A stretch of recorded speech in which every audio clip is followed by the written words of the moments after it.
Understanding, yearning for, an essential English phrase.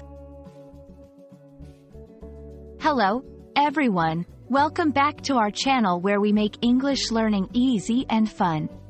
Today, we're diving into an interesting and widely used English phrase, yearning for.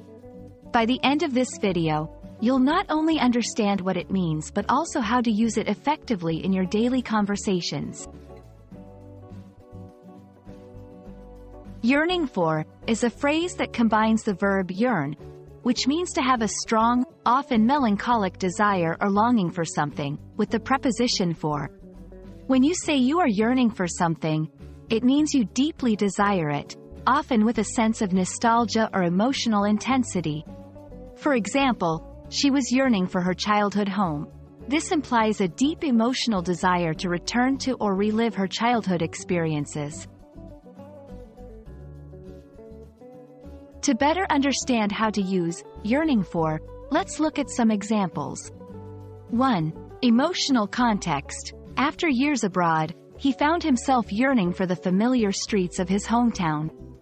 2. Romantic context. She spent nights yearning for her lost love. 3. Career aspirations. He is yearning for an opportunity to prove his skills. Notice how in each example, the phrase conveys a sense of deep longing or desire, whether it be for a place, a person, or an experience. Understanding synonyms can help you use yearning for more creatively. Some synonyms include longing for, pining for, craving, aching for. You can use these interchangeably depending on the context and tone you wish to convey.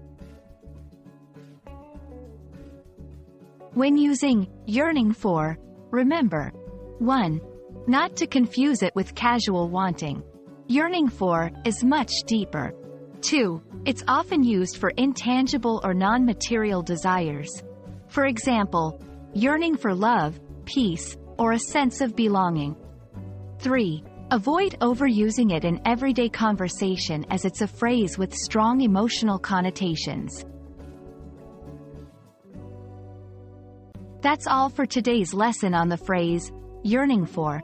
We hope this video helps you understand and use this phrase more confidently in your English conversations. Remember, language learning is a journey, and every new phrase you master takes you one step further. Keep practicing, and don't forget to yearn for new knowledge every day. See you in our next video.